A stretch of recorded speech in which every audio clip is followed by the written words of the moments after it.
네, YTN 라디오 출발새 아침 3부 문을 열었습니다. 먼저 경제 박뉴스 지금 만나보겠습니다. 네, 복잡하고 어려운 경제 이야기를 쉽고 재미있게 풀어드리는 시간입니다. 경제 박뉴스 참 좋은 경제연구소의 이인철 소장 만나봅니다. 안녕하십니까? 예, 안녕하세요.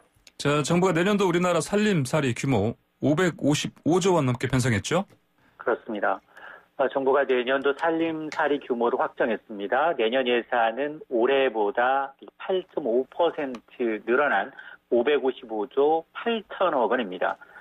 올해가 512조 원이 있으니까 43조 5천억 원이 늘어났습니다. 네.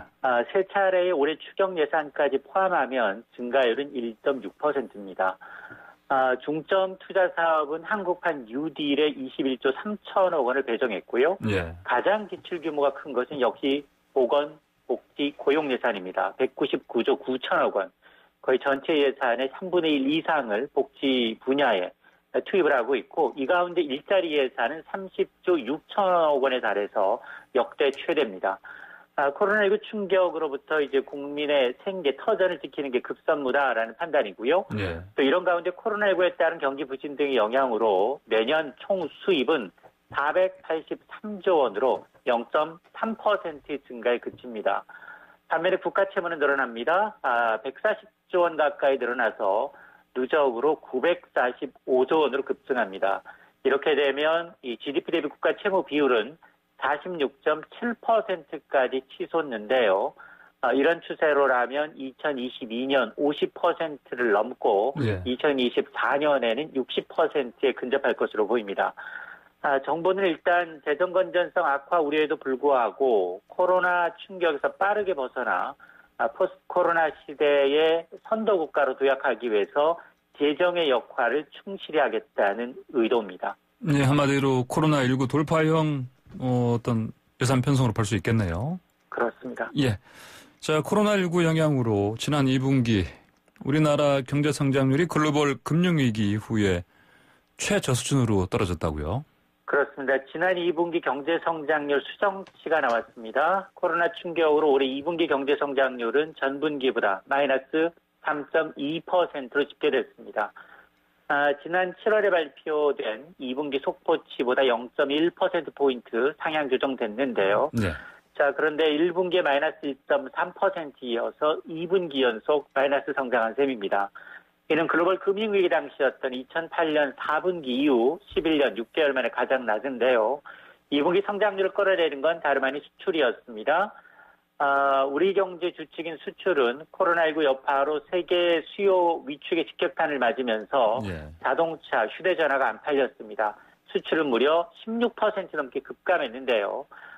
이는 1963년 4분기 이후 56년 6개월 내 최악의 수출 성적표입니다. 설비 투자, 건설 투자도 모두 마이너스였고요. 다만 민간 소비의 경우 전 국민 긴급 재난지원금과 자동차 개별 소비세 인하 등에 힘입어서 1.5% 늘었습니다. 예, 그러니까 2분기 4, 5, 6월 달 특히 수출 부진 때문에 이렇게 성장률이 떨어진 상황인데, 근데 이제 지난달 수출도 그러니까 8월 수출도 7월에 이어서 두 달 연속 한자지수 감소세 나왔죠? 그렇습니다. 코로나19 충격에 우리나라 수출이 6개월 연속 부진을 면치 못하고 있습니다. 예. 지난달 우리나라의 수출은 1년 전보다 9.9% 줄어든 396억 달러입니다. 6개월 연속 수출 부진이 이어지고 있는 가운데 그나마 이제 두 달 연속 한 자릿수대 감소율을 기록을 하고 있습니다. 네. 지난 4월부터 석 달 연속 두 자릿수 감소세 보였던 것에 비하면 충격이 다소 완화된 모양새인데요. 조업일 수를 반영한 하루 평균 수출은 1년 전보다 3.8%가 줄었습니다. 품목별로 보니까 스마트폰 부품 수출 증가에 힘입어서 네. 반도체 수출이 2.8% 늘었고요. 바이오헬스, 컴퓨터도 선전했습니다.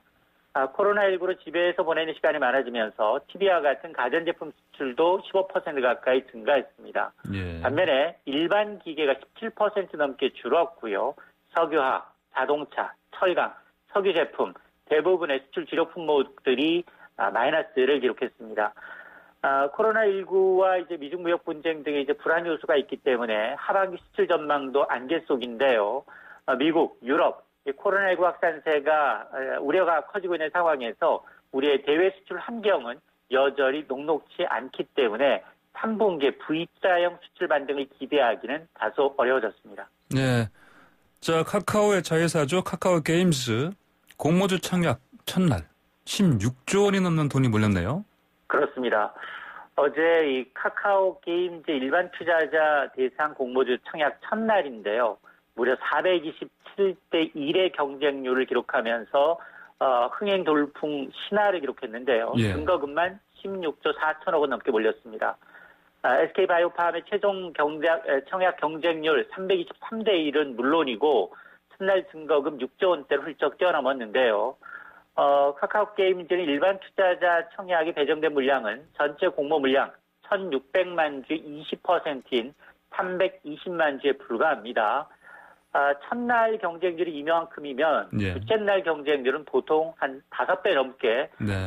공모금이 좀 몰릴 것으로 보이는데요. 이런 추세로라면 1억 정도 증거금을 넣고도 예. 한 주 내지는 2주 정도 받을 수 있는 상황인데요. 예. 어쨌든 이 SK바이오팜은 이제 국내 증시 최고 사상을 기록했던 SK바이오팜의 어떤 후광 효과를 보고 있지만 네. 일부에서는 아직도 수익률에 비해서 고평가되어 있다는 지적이 있기 때문에 좀 관심 있게 지켜봐야겠습니다. 네, 오늘 말씀 잘 들었습니다. 감사합니다. 네, 고맙습니다. 네, 지금까지 참 좋은 경제연구소 이인철 소장이었습니다. 네, 정말 수두룩했네요. 이제 BTS 관련, 방탄소년단 관련 YTN 보도만 다 묶어봤는데 이렇게 많습니다. 자, 세계적인 인기를 얻고 있는 K-팝의 중심이죠. 방탄소년단이 자, 우리나라 가수 최초로 빌보드 핫 100 차트에서 1위 달성했습니다. 자, 한국 가요계뿐 아니라 세계 가요계의 새 역사를 쓴 방탄소년단의 쾌거에 대해서 자, 전문가 두 분 모시고 이야기 나눠보겠습니다. 정민재 음악평론가 나오셨고요. 네, 안녕하세요. 네. 정민재입니다. 네, 반갑습니다. 자, 그리고 아이돌을 입문하다. 이 책 쓰신 저자시죠? 박지원 작가 나오셨습니다. 안녕하십니까? 예, 안녕하세요. 박지원입니다. 네. 자, 먼저 박지원 작가님. 책 얘기 나왔으니까 아이돌을 입문하다. 이게 무슨 책입니까?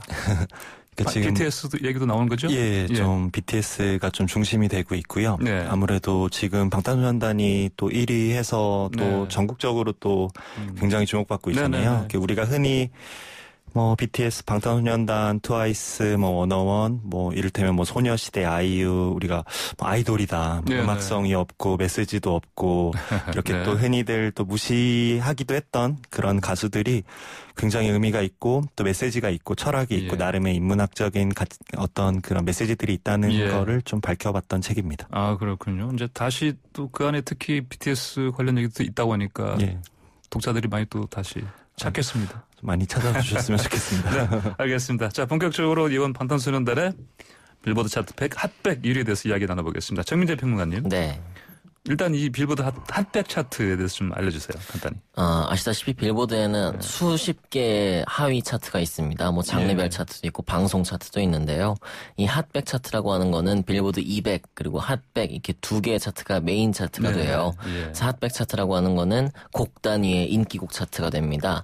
앨범 차트 빌보드 200 차트가 앨범 판매량을 중심으로 집계를 한다면은 핫백 차트 같은 경우는 다운로드, 스트리밍, 또 유튜브 조회수, 라디오 방송 횟수 뭐 이런 것들을 종합해서 결산을 내는 인기곡 차트라고 할 수 있겠습니다. 네, 빌보드 양대 그 주요 차트인데 빌보드 200은 이제 앨범 차트로 보면 되겠고요.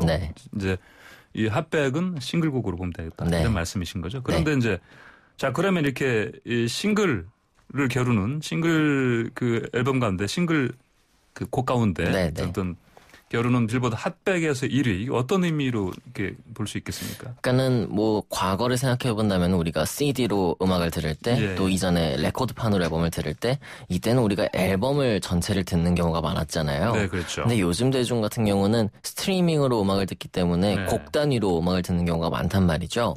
그래서 앨범 차트보다도 이 핫백 차트가 실질적인 인기 지표가 된다라는 평가를 합니다. 왜냐하면은 앨범 차트 같은 경우는 앨범 판매량만을 가지고 집계를 하지만은 이 핫백 차트 같은 경우는 스트리밍 횟수도 포함이 되고 또 이 요즘 젊은 친구들은 다 유튜브 보잖아요. 유튜브 조회수까지 합산이 되고 그렇기 때문에 굉장히 지표가 많아서 진입 자체가 어렵고요. 그래서 통상 핫백 차트에서는 톱 40, 그러니까 40위 안에만 들어가도 히트곡이다. 그런 얘기를 해요. 옛날에 보면 저도 어렸을 때 그 빌보드 차트 탑 40 하면서 맞아요. 주요 차트를 이렇게 했던 게 기억이 납니다. 아메리칸 탑 4라고 했잖아요. 네, 그러니까 아메리칸이 들어갔었죠. 네. 자, 그러면 방금 말씀하신 대로 여러 그 어떤 부문들을 이렇게 그 집계해서 이제 내는 그런 방식이다 보니까 이제 그 들어가기 쉽지 않다 말씀하셨는데 그 특히 이제 앨범 같은 경우는 말씀하시니까 앨범은 제가 언뜻 생각하기에도 이제 광팬들이 살 거 아닙니까? 네, 맞습니다. 그러면 이제 빌보드 200 같은 경우는 그런 광팬들이 주도할 수 있는 차트로 좀 시작이 되고요. 그렇죠. 근데 이 싱글 같은 경우는 사실은 광팬이 아니더라도 또 어떤 들을 수 있는 그래서 어떻게 보면 진정한 의미의 어떤 넓은 많은 그 층들이 듣고 있구나 이런 거를 어떤 가늠할 수 있는 그런 잣대가 아닐까 그런 생각이 듭니다. 맞습니까? 네. 대중이 흡수가 되어야만 핫백 차트의 성과가 나올 수 있거든요. 그래서 K-팝이 요즘 인기를 얻으면서 미국에서 사실 K-팝 팬덤이 많이 생겼어요. 뭐 슈퍼엠 팬덤이다. 엑소, 뭐 블랙핑크 많이 생겨서 이 빌보드 200 차트에는 우리 가수들이 앨범만 내면은 그냥 요즘엔 쉽게 들어가는 추세예요. 100위 안에. 그런데 쉽게요. 네. 그냥 뭐 앨범이 나오면은 들어갑니다. 기본적으로. 근데 핫백 차트에는 지금까지 들어간 팀이 그렇게 많지 않죠. 그래요? 네. 예, 알겠습니다. 자, 그러면 이렇게 대단한 성과를 이뤄냈는데 팀 이름이 이제 뭐 방탄소년단 워낙 이제 익숙하지만 처음에는 이 그룹명이 뭐지? 이런 생각을 한 사람도 특히 기성세대는 있을 수 있거든요. 무슨 뜻입니까? 예. 아무래도 방탄소년단 하면은 정말 내가 생각하는 그 방탄소년이 맞나 이랬는데 그게 맞습니다. 방탄은 총알을 막아낸다는 바로 그 뜻이고요. 그러니까 편견과 억압을 받고 있는 이 땅의 10대와 20대들을 위해서 노래한다는 게 이제 멤버들이 내세웠던 모토입니다. 또 여기에는 자신들의 어떤 정당한 음악적 가치를 지켜낸다는 그런 의미를 담아냈다고 합니다. 그렇군요. 아까 처음에 우리 이제 이 코너 시작하기 전에 아까 우리 YTN에서 나간 그간 BTS 관련 그 자료들 쭉 모아놨는데 그 안에 보니까 제 목소리도 나오더라고요. 근데 이제 그게 이제 2018년 파리에서 공연한 적이 있어요. BTS. 그때 제가 취재를 했었는데, 그때 간 적이 있었는데 저는 처음에 그때 공연 전 벌써 한 사흘 전부터 제가 가봤는데 거기에 텐트를 치고 있더라고요. 그렇다고 하더라고요. 근데 보니까 제가 처음에는 솔직히 저는 그때 생소했습니다. BTS가 이 정도로까지 대단한가 그러면서 거기 모인 친구들이니까 아미라고를 하더라고요. 그래서 이제 아미? 이게 뭐지? 자, 아미. 저는 그때 지금은 압니다만 아미 무슨 뜻이었습니까 처음에? 그래서 또 방탄 뭐 이런 뭐 총알 이런 거 하면 아미가 내가 생각하는 그 아미가 맞나라고 지금 청취자분들이 생각할 수 있는데 바로 그 아미 군대라는 뜻의 그것도 아미가 맞나요? 맞고요. 아무래도 이제 팬들이 이제 뭐 지켜내고 뭔가 이런 의미에서 이런 뭐 육군 군대 이런 아미라는 말을 또 사용을 했고 또 거기다가 이제 아미는 약자로 Adorable Representative MC for Youth, 그러니까 청춘의 어떤 사랑스러운 대변자, 대표 뭐 이런 의미로 약자를 만들어서 이렇게 아미라는 단어를 쓰고 다시 한 말씀 해주세요. 청춘의 뭔가 사랑스러운 대변자, 이런 영어로 이제 만들어서 쓰고 마음에 드십니까? 요즘엔 참 이런 줄임말 잘 만든다는 생각이 드는데요. 그 아미란 말은 또 이제 그냥 알바를 만들어 아미라고 하면 또 불어에서는 뭐 친구 이런 말도 있잖아요. 그런가요? 그래서 저는 이제 처음 헷갈렸어요. 그래서 처음에서 물어봤어요. 거기 있는 현장에 있는 거 봤더니 당시에 언뜻 저도 그때 처음 갔을 때 프랑스에 있는 뭐 팬들이는 왔겠거니 생각했더니 또 보니까 좀 놀란 게 뭐였냐면 유럽 전역에 있는 팬들이 다 왔더라고요. 그렇겠죠. 그래서 그때도 벌써 2년 전이니까. 근데 이제 지금 결국은 이렇게 제가 보기에도 꿈의 그 차트인데 핫백을 이룬 거 보고 참 대단하다. 대단하죠. 그때는 사실은 이런 얘기를 했었거든요. 그냥 핫백을 뭐랄까 이제 아직까지는 달성 가능한 목표는 아닌 것처럼 그럼에도 하나의 꿈이다 이런 얘기를 했는데 달성했거든요. 대단하다는 생각이 듭니다. 자, 그러면 이 BTS 약자 아닙니까? 또 이것도 어떻게 여러모로 우리가 해석을 해볼 수 있을 것 같아요. 어때요? 실제로 방탄소년단이란 이름이 나왔을 때 솔직히 말씀드리면 저도 그랬고 제 20, 30대 이상의 어떤 기성세대 뭐 30대 이상의 와 정말 유치한 이름이다. 얘가 이제 팬들도 좀 뭐 이제 공감하고 있는 부분이긴 하거든요. 어떻게 이렇게 뭐 총알을 막아낸다. 이건 좀 너무 어떤 그룹 이름으로 하기에는 유치하지 않냐. 뭐 이런 의견이.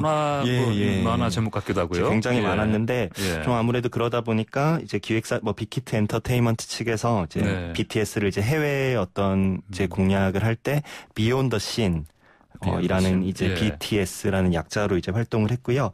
이제 이 또한 이제 어떤 그 씬을 넘어서는 그 10대들의 억압과 편견을 막고 어떤 현실에 안주하지 않고 꿈을 향해 끊임없이 다음 씬으로 넘어가는 이제 이런 의미로 영어로 Beyond the Scene BTS 이렇게 만들었다고 합니다. 뭐 이를테면 뭐 비틀즈 약자 같기도 하고요. 그러네요. 그렇습니까? 하나씩 하면 비틀즈. 네. 저는 그냥 그렇게 생각해봤습니다. 별 재미없죠? 재밌습니다. 자, 그러면 이제 방탄소년단 음악에 대해서 한번 들어가 보겠습니다. 네. 자, 주로 10대들을 타겟으로 하고 있는 게 맞다고 봐야겠죠?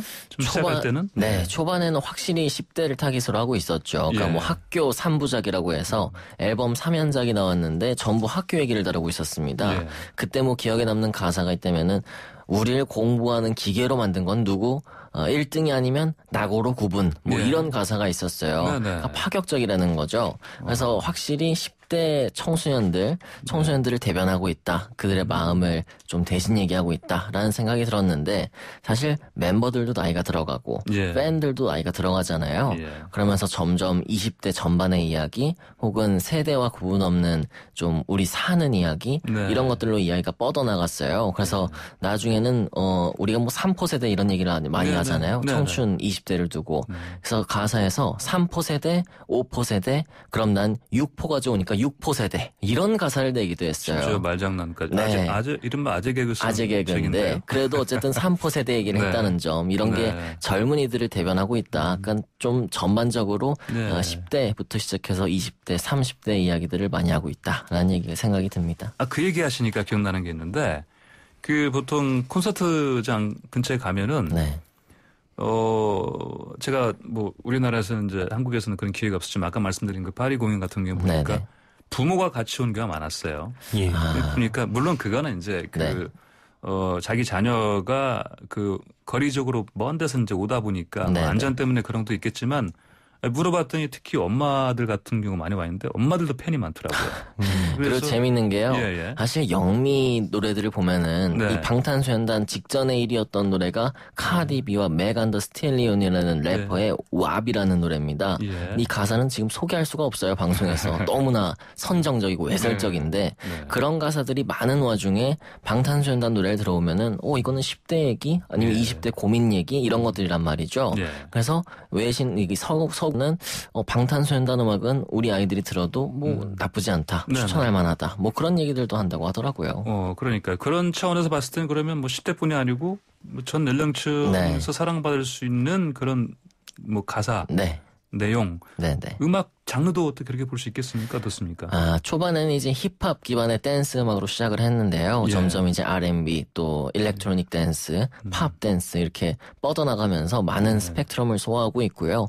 아무래도 젊은 세대가 좋아할 만한 음악들을 하고 있지만은 또 봄날 뭐 이런 이지 리스닝 곡들도 있어요. 이런 곡들은 우리 라디오에서도 많이 틀고 있고 뭐 두루두루 사랑받을 수 있는 음악을 하고 있죠. 자, 박지현 작가님. 아까 뭐 아이돌을 인물로 책을 쓰셨으니까 그 안에서 분명히 방탄소년단 얘기도 하셨다고 말씀하셨고 자 그러면 거기에 담긴 방탄소년단의 철학이 있다고 책에서 짚어주셨죠? 뭐 어떤 철학이었습니까? 뭐 사실 방탄소년단은 이제 그런 어떤 자신들의 메시지 되게 솔직한 어떤 학생들, 뭐 청년들, 10대들의 어떤 이야기를 대변하겠다, 젊은이들의. 이런 거를 사실 아주 이제 초창기부터 내세우면서 활동을 했던 그룹인데요. 어떻게 본다면은 저는 그런 메시지 자체가 하나의 뭐 훌륭한 어떤 철학, 뭐 저는 이제 책에서 뭐 인문학 이런 표현을 쓰기도 했지만 일단 기본적으로 방탄소년단의 가장 핵심적인 어떤 어떤 그런 측면의 의의라고 한다면 솔직함이라고 생각합니다. 그러니까 저는 그 솔직함, 어떤 진정성, 그 순수한 어떤 그런 순수한 느낌의 어떤 솔직함 이런 것들이 그 친구들의 가장 또 가치이자 어떤 의미라고 생각을 하는데요. 기본적으로 아까 평론가님도 이제 10대 뭐 20대 이렇게 아주 2013년부터 쭉 이어지는 그 그룹의 어떤 측면을 또 말씀해 주셨지만, 굉장히 또 자기들의 이야기를 아주 진정성 있게 다루기는 해요. 예. 그러니까 멤버들이 또 직접 곡을 쓰면서, 우리는 왜 이렇게 아이돌이라고 무시를 받아야 되느냐. 네네. 그리고 우리도 음악을 한다. 그리고 우리도 정말로 노력을 한다. 그리고 아까 이제 봄날 말씀도 해주셨지만은 어떤 사회적인 약자, 또 세월호의 네네. 어떤 친구들을 추모하는 그런 메시지. 네. 또 그리고 우리도 어떤 지금 이제 점점 또 세계적인 그룹이 되어 나가면서 외롭기도 하고 힘들기도 하고 그리고 더 뭔가 치열하게 해나가야 된다는 걸 알고 네. 어쨌든 자신들이 직면한 어떤 현실 또 음악 어떤 이런 여러 차원에 대해서 굉장히 좀 솔직하고 순수하게 네. 다루는 측면이 있습니다. 예로 들 수 있는 가사 좀 한번. 예. 그래서 저는 피땀 눈물이라는 곡을 한번 이 방송의 청취자분들도 한번 좀 들어보셨으면 좋겠는데요. 이제 방탄소년단이 이제 한 7년 정도 된 그룹이잖아요. 그래서 이제 지난 앨범 이제 제목이 이제 세븐이기도 했어요. 이제 우리가 7년 동안 해왔다. 7년이라면 사실 길다면 길고 또 짧다면 짧은 시간이라고 할 수 있겠지만 어떤 요즘에 또 음악적인 어떤 그룹의 생명의 측면에서 봤을 때는 굉장히 또 나름 많은 시간을 해오고 이렇게 세계적인 그룹이 된 거잖아요. 네. 그런데 저는 이 친구들의 가장 중요한 분기점 중에 하나가 2016년 10월에 나왔던 그 윙스 앨범이라고 생각을 하거든요. 근데 그 앨범의 타이틀곡이 피땀 눈물이라는 곡인데 이제 피땀 눈물에서 이제 이 앨범과 이 곡이 좀 대중에게 좀 유명해지고 널리 알려졌던 이유가 뭐냐면 이 앨범과 곡의 전체적인 컨셉을 그 헤르만 헤세의 데미안이라고 이제 다들 아실 거예요. 워낙 이제 고전 문학이잖아요. 이 문학에서 다 차용을 해왔어요. 그래서 곡의 내용, 노랫말, 뮤직비디오, 앨범 컨셉, 어떤 스타일 이런 것들을 다 이제 따와서 멤버들이 이 책을 몇 번씩 읽고 눈물도 흘리고 이게 사실 우리가 아이돌 그룹에게서 기대할 수 있는 모습은 아니잖아요. 그런데 몇 년 전에 이게 굉장히 좀 화제가 됐었고 그래서 이 피땀 눈물의 노랫말, 헤르만 헤세의 데미안 이게 굉장히 어떤 그 순수한 젊은 청년이 이렇게 성장하면서 되게 고독하고 외로움과 고통을 겪는 그 이야기잖아요. 성장 문학이라고 할 수 있는데 이 곡에서도 이제 말하자면 나를 부드럽게 죽여줘. 너의 손길로 눈 감겨줘. 어차피 거부할 수조차 없어. 더는 도망갈 수 없어. 왜냐하면 너가 너무 달콤해서. 이런 식으로 어떤 이 책의 주인공인 에밀 싱클레어가 이제 그 어떤 어른의 세계를 상징하는 데미안으로부터 뭔가 더 독립하고 싶지만은 거기서 벗어날 수 없는 이제 이런 측면들을 다루고 있는 이제 고전 문학이고 이 문학에서 이제 어떤 피땀 눈물이라는 노랫말을 잘 따왔다고 볼 수 있습니다. 아, 그렇군요. 실제로 또 유엔 총회에서 또 나가서 연설까지 하지 않았습니까? 어떻게 보셨습니까? 평론가께서는. 재밌게 봤었죠. 사실 상상할 수 없는 일이었고 보통 연예계의 인사가 그렇게 유엔 총회를 가서 연설을 한다는 게 참 특별한 일로 받아들여지는데 그때 당시 이제 방탄소년단이 결국은 전 세계의 어떤 청년들을 대변한다 그런 입장에서 얘기를 한 것이었기 때문에 그 당시의 팀의 위상을 알 수 있는 대목이었죠. 자, 그리고 참 우리가 그냥 언뜻 생각했을 때 방탄소년단의 노랫말 우리말 아닙니까? 이제 영어도 간혹 들어가긴 하지만 근데 전 세계적인 인기 얻는 이유 자 이렇게 비영어권 가수가 이렇게 인기를 끄는 상황 이거 어떻게 해봐야 되는 겁니까? 굉장히 특별한 경우라고 볼 수 있겠고요. 사실 스페인어권에서 가수들이 세계적인 인기를 얻고 이런 경우는 있었어요. 그렇지만 그들도 영어곡으로 사랑을 받았단 말이죠. 제니퍼 로페즈라든가 샤키라라든가 리키 마틴 이런 가수들이 있었는데 이 지금 K-팝 가수들 특히 방탄소년단 같은 경우는 페이클럽, 아이돌, DNA 이런 노래들이 다 한글 가사란 말이에요. 근데 이런 곡들이 세계 각국의 인기 차트에 오르고 있다라는 상황이 참 고무적이고 지금 이 팀이 어쨌든 전 세계에서 가장 인기를 누리고 있는 가수 중 한 명이다. 그렇게 봐야 하겠죠. 예, 그렇군요. 어떻게 보십니까? 박지훈 작가께서는 이런 상황을. 전 세계인이 사랑을 합니다. 사실 몇 년 전에 방탄소년단이 이제 워낙 기자분들도 궁금했을 거잖아요. 언제쯤 이제 영어로 곡을 쓸 것이냐. 왜냐면 이제 빌보드를 노리는 가수가 됐으니까 이미 몇 년 전에. 근데 이제 이 기획사와 멤버들이 우리가 왜 영어로 가사를 써야 되죠? 이렇게 이제 반문을 한 적이 있어요. 예. 우리는 한국 가수인데 우리를 제일 잘 아까 제가 이제 뭐 솔직함, 순수함 이런 측면을 얘기했는데 한국 가수인데 왜 영어로 노래를 하죠? 이렇게 얘기를 해서 좀 화제가 되고. 네, 제가 보기에도 그 발언은 기억이 나는데 정신 똑바로 박힌 친구들이구나. 저는 그런 저도 되게 멋있다고 생각을 했는데 아무래도 이번에 또 영어로 가사를 쓰고 그래서 근데 이거를 꼭 뭐 비판적으로만 볼 건 아니잖아요. 또 이제 나름의 도전이라고 이제 멤버들은 얘기하고 있고 그래서 여러모로 워낙 이제 큰 이제 가수가 됐으니까 그런 측면이 있는 것 같습니다. 그러니까 이제 자 이번에 빌보드 핫100 1위 달성한 곡 다이너마이트에 대해서 이제 그런 얘기를 더 나눠볼게요. 네. 자 방금 말씀하신 대로 지금까지는 한국어였는데 우리 국어였는데 이제는 모두 이제 영어로 됐습니다. 가사가. 이게 당연히 처음이죠? 네, 최초고요. 뭐 기존에 영어 곡에 피처링으로 들어가거나 한 적은 있었지만은 이렇게 자신 명의로 된 곡에서 온전히 영어로 된 곡을 낸 건 처음이었는데 당연히 영어권을 공략했다고 볼 수 있겠고 또 영미 팬들은 사실 방탄소년단을 굉장히 순애보랄까요? 사실 먼 거리에 있는 거잖아요. 근데도 끊임없는 애정을 보여주고 사실 미국 진출도 방탄소년단이 하고 싶어서 한 게 아니고요. 영미 쪽에서 특히 미국 팬들이 너무 공연을 보고 싶다. 하도 요청을 하니까는 간 거였어요. 그게 지금 몇 년간 지속이 됐단 말이죠. 한국어 곡으로만 갔는데도. 그래서 그런 마음에 보답하는 차원에서 팬 서비스 차원의 곡이라고 볼 수도 있겠고 그런 생각이 듭니다. 그러니까 팬 서비스 차원의 곡이기 때문에 또 영어로 하는 게 맞기도 하고 또 아까 말씀하신 대로 이제는 좀 지평을 어차피 빌보드 핫100 1위 달성하는 것도 하나의 목표로 삼을 수 있는 상황이니까 또 영어로 하는 것도 또 뭐 그런 맥락에서는 또 뭐 해볼 만한 그런 상황이고요. 그렇죠? 내용은 뭡니까? 내용 말씀해 주시죠. 우리 박준 작가. 이것도 뭐 스토리 아까 말씀하신 철학 어떤 인문학 지금 고찰할 수 있겠습니까? 없습니다. 아니, 농담이고요. 사실 이제 이 가사를 보면, 이제 그런 어떤, 방탄소년단이 조금 더 대중과 가까이 다가가야겠다는 그런 어떤 고민? 또 어떤 그런 계기, 시점? 이런 것들이 좀 읽히는 것 같습니다. 이 노래 가사를 보면 영어로 된 가사지만 이제 해석된 거를 보면은, 아이스티 한 잔, 탁구 한 판, 디스코 파티, 우린 준비됐고, 펑크와 소울로 이 도시를 밝혀, 빛으로 물들일 거야. 마치 다이너마이트처럼. 그래서 이 제목이 다이너마이트거든요. 네. 그러니까 말하자면 이렇게 우리가 이제 흔히 이제 이 코로나의 대전환을 이루고 있는 시기인데 이 뭐 금융위기 이전 뭐 말하자면 2000년대 90년대 이때 전 세계적으로 호황이고 굉장히 좀 여유 있고 좀 그랬던 낙관적인 시대에 되게 복고적인 그런 어떤 즐거움과 쾌감과 어떤 사회적인 어떤 그런 여유로움 이런 것들을 다룬 가사인 것 같고요.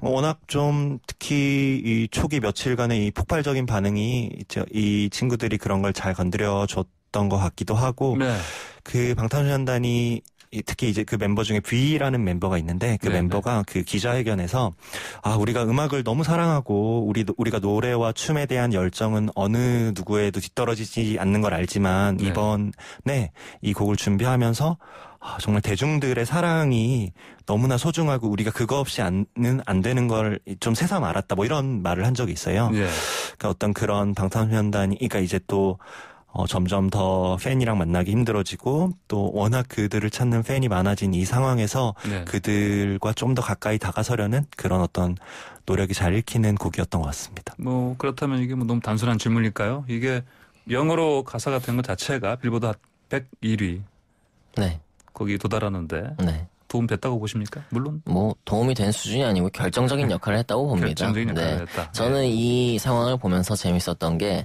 사실 이 팀은 진작부터 빌보드 1위를 할 수 있는 힘이 있었어요.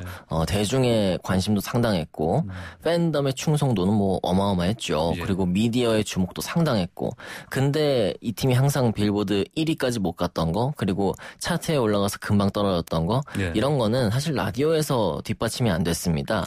그렇죠. 그러니까, 라디오는 기본적으로 경향이 보수적이지 않겠습니까? 보수적이고 한국어이기 때문에 라디오에서 나오질 않았던 거죠. 아, 그렇죠. 네, 다루질 않았던 겁니다. 근데 사실 미국은 굉장히 넓은 나라잖아요. 아직도 라디오의 힘이 강력한데 그래서 일반 대중에게 좀 폭넓게 다가가질 못했는데 이번 노래는 영어곡이다 보니까는 라디오 반응이 괜찮았어요. 네네. 그리고 일반 대중에게도 많이 갔고 이걸 보면서 참 미국 시장이 아직까지도 영어 콘텐츠가 아니면은 조금 어렵다, 쉽지 않다 그런 생각이 들더라고요.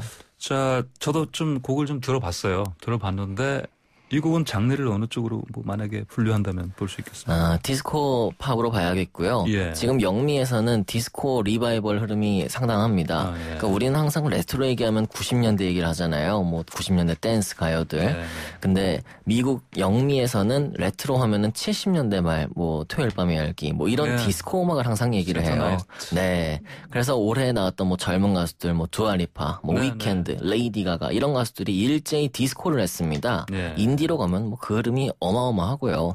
방탄소년단이 이 흐름을 포착을 해서 이 트렌드에 잘 맞게 갔다. 그래서 디스코로 좀 더 쉽게 다가갔다라는 생각을 합니다. 아, 그렇군요. 이번 사실 저 얘기를 들었습니다. 이번 곡은 좀 힘을 빼고 좀 가볍게 만들었다. 이렇게. 근데 이게 의외로 이게 1위까지 간 거, 물론 영어로 만들었지만 이런 얘기도 있었습니다. 그건 어떻게 보십니까?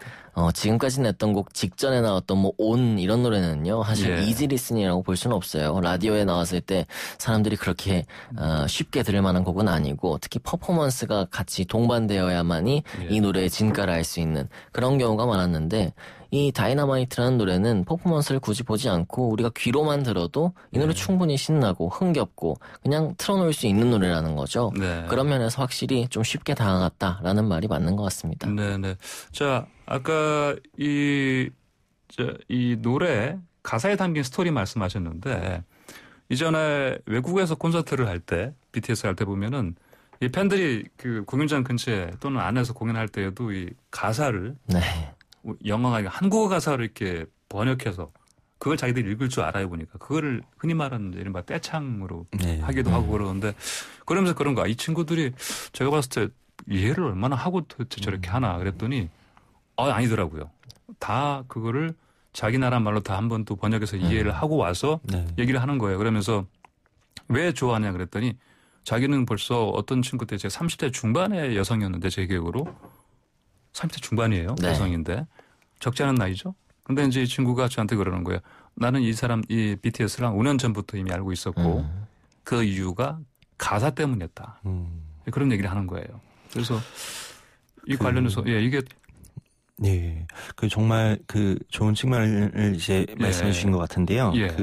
아까 제가 BTS의 어떤 어떤 가치, 이게 메시지적인 가치에 대해서 뭐 이런 말씀을 드렸는데 그거랑 연결되는 방금 그 지점이 뭐냐면 말씀해 주신 걸 듣고 이 난 부분은 그 뉴욕에서 활동하는 저널리스트 디바 벨레즈라는 사람이 이미 몇 년 전에 이제 BTS의 인기에 대해서 분석하면서 이런 표현을 한 적이 있는데요.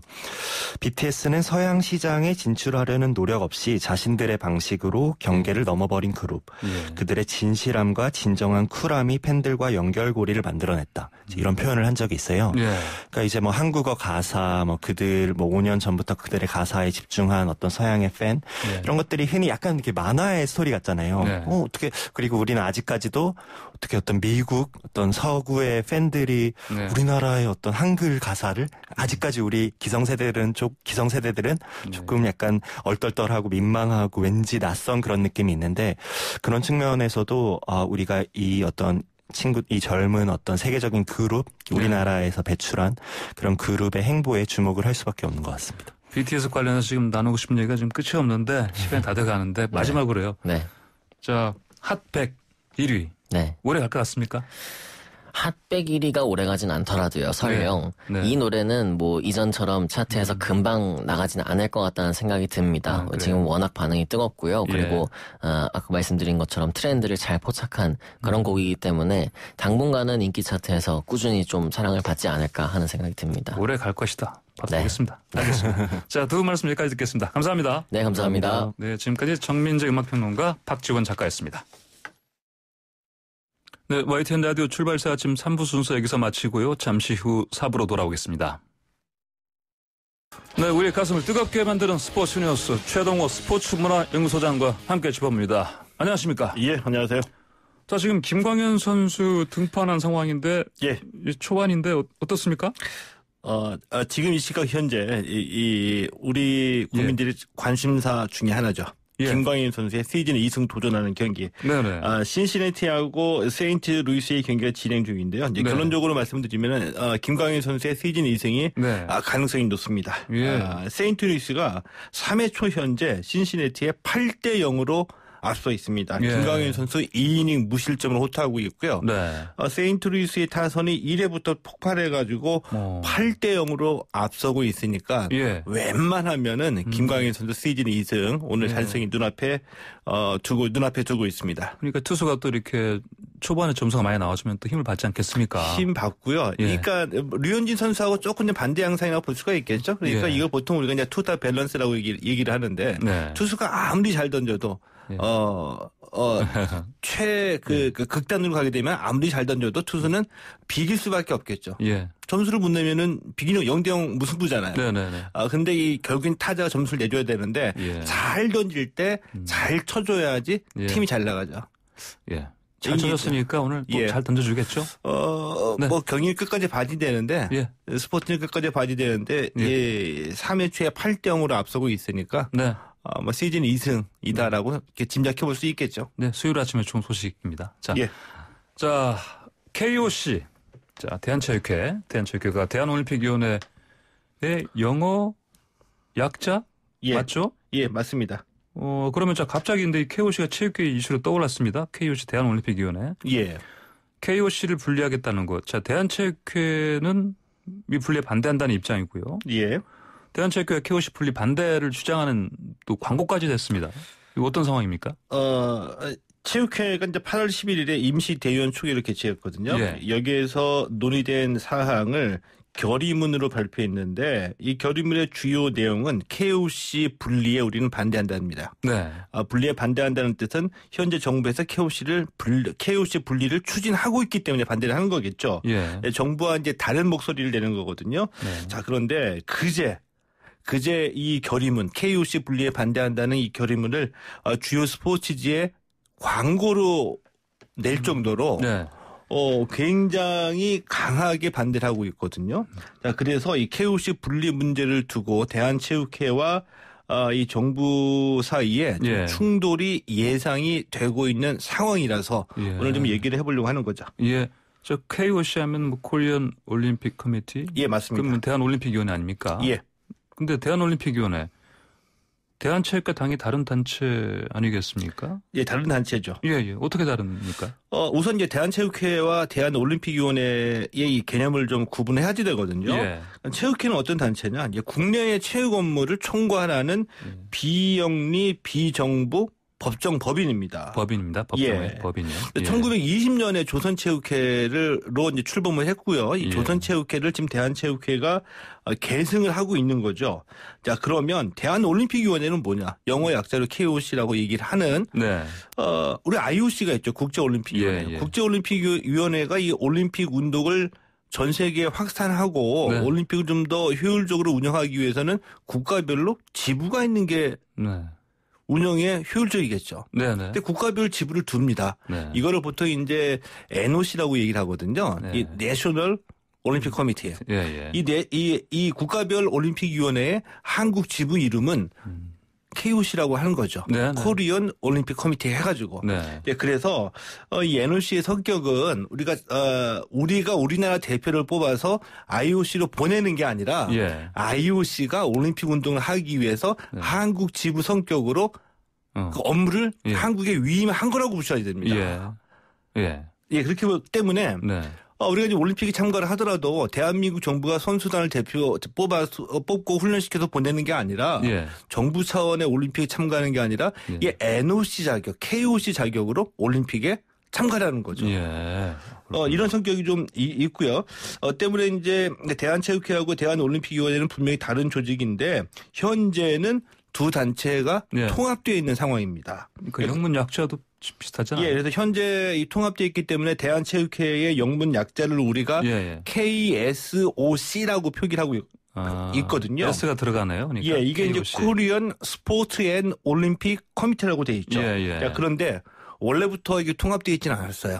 우리 지난 역사 속에서 통합으로 출범했다가 분리가 됐다가 재통합됐다가 지금 다시 분리를 추진하고 있는 겁니다. 계속 분리됐다가 통합됐다가 또 다시 분리 추진. 이게 어떤 사유가 있을 것 같은데요? 왜 그렇게 됐습니까? 세상만사의 보편적인 그 원칙에 따라가는 거예요. 제가 보기에는 뭐냐 하면은 겉으로는 이 효율성이나 전문성을 이 명분으로 내세우고 있지만 속사적은 이해관계의 충돌이다. 이렇게 봅니다. 먼저 왜 이렇게 복잡한 과정이 있었는지 역사를 간단하게 한번 정리를 해보면 45년에 우리가 해방이 됐잖아요. 해방이 되는데 한국 체육은 굉장히 대단했습니다. 이 정부 수립 이전에 조선체육회를 재건을 했어요. 그리고 이 정부가 수립되면서 조선체육회가 대한체육회로 이제 이름을 바꿨거든요. 그래서 48년에 런던 올림픽이 열리잖아요. 그렇죠. 근데 런던 올림픽이 정부 수립 이전인데 우리 올림픽에 참가하자. 그 알아보니까 이 대한체육회는 NOC가 아직 없다. KOC가 없다. 올림픽은 IOC에 가입해야지 참가 자격이 주어지기 때문에 다른 것보다도 우선 이 KOC를 만들어서 IOC에 가입을 해라. 그래서 이제 우여곡절 끝에 IOC에 가입이 됐거든요. 그런데 이 IOC에 가입하기 위해서 KOC를 만들 때 이건 이제 서구 중심의 올림픽위원회이기 때문에 이때는 주로 이제 그 재미교포나 영어가 가능한 사람들이 이 업무를 담당했잖아요. 그러니까 이게 KOC는 영어권 이 재미교포 위주로 업무를 하게 됐고요. 대한체육회는 1920년에 일본 유학하신 분들 위주로 만들어진 조직이에요. 그러니까 좀 갈등이 좀 있겠죠. 그럴 수밖에 없겠네요. 자, 보니까 간단히 정리하자면 런던 올림픽 참가하려고 대한체육회가 주체가 돼서 KOC 만들었고 거기에다 이제 올림픽위원회 IOC에 가입한 거고요. 그러니까 KOC가 대한체육회 내부 조직이었던 거 아닙니까? 맞습니다. 그러니 당연히 아까 말씀하신 대로 이 두 어떤 뭐랄까요 조금은 좀 의사소통이 원활하지 않은 면이 좀 있었죠. 주도권 싸움도 있었고요. 있었을 것이고. 그래서 올림픽 참가하기 위해서 체육회가 KOC를 만들었는데 KOC는 KOC는 그 영어가 가능한 분들의 이 주 업무고요. 이 대한체육회는 이 일본 유학 출신들이 주 업무를 맡으는 줄이었었습니다. 근데 처음에는 체육회가 만들었기 때문에 체육회 내부의 이제 조직으로 만들었거든요. 갈등이 좀 고조가 됐어요. 그래서 64년에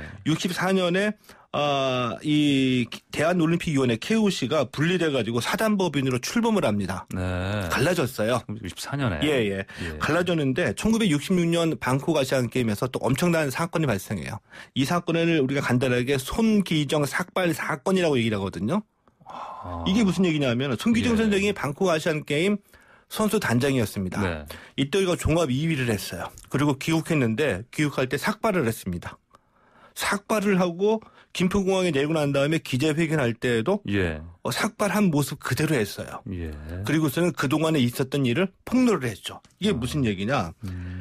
KOC와 대한체육회의 갈등이 너무 심해서 나는 방콕 아시안게임 기간 동안에 투명인간 취급을 당했다.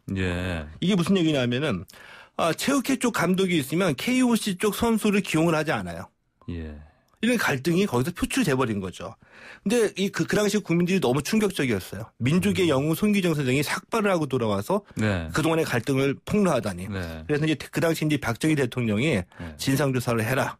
통합을 해라라고 해가지고 68년에 통합이 됐죠. 1968년에 당시 박정희 대통령이 통합하라. 이렇게 지시해서 통합됐군요. 자, 말씀하신 대로 얼마나 그렇게 갈등이 깊었으면 힘들었으면 선수 단장이 그 삭발하고 귀국했을까요? 근데 이제 또 64년 분리, 68년 재통합 이후로 그러면 이제 두 단체가 통합단체를 계속 지금까지 온 겁니까? 그렇게 봐야 되겠죠. 68년의 통합 이후에 대한체육회장이 대한올림픽위원회 위원장을 겸임했었거든요. 이제 그리고 이 대한올림픽위원회는 대한체육회 내부 조직처럼 특별기구처럼 운영을 해오다가 2009년에 대한체육회가 완전히 대한올림픽위원회를 통합을 했습니다. 이게 이제 이 2009년 이전까지는 내부의 특별기구로 기능상으로 통합이 됐다가 2009년에는 완전히 흡수통합을 해가지고 특별기구가 아닌 대한체육회가 대한올림픽 역할도 하게 된 거죠. 특별기구였다가 제대로 들어왔다 2009년부터. 네, 하나의 조직으로 이렇게 통합되다 이렇게 보면 되겠네요. 예. 자, 그러면 독일이나 프랑스 이런 쪽은 어떻습니까? 미국, 일본. 그러니까 이 다른 나라의 사례를 들어보게 되면은 미국과 일본 같은 경우에는 분리돼서 운영되고 있습니다. 근데 영국이나 프랑스 같은 경우에는 우리처럼 현재 통합돼서 운영이 되고 있거든요. 이런 걸 보면 통합이나 분리나 다 각각의 장단점은 우리가 있다라고 예측해 볼 수 있죠. 그래서 제 생각에는 가장 중요한 거는 통합이다 분리다가 중요한 게 아니라 운영의 묘가 중요하다라는 생각이 좀 들기도 합니다. 자, 그러면 정부에서 왜 분리하려고 지금 하는 거예요? 정부가 분리하려고 하는 가장 큰 이유는 체육회 통제예요. 왜냐하면 며칠 전에도 체육회에서 이 문체부에서 지석현 선수 사건과 관련돼서 진상 조사를 발표하면서 문체부 국장은 보직 해임하고요. 체육회에다가는 이 체육회장 경고를 줬거든요. 그리고 체육회 사무총장 해임하라고 요구를 했습니다. 이게 무슨 뜻이냐면 문체부가 직접적으로 대한체육회를 징계를 줄 수가 없어요.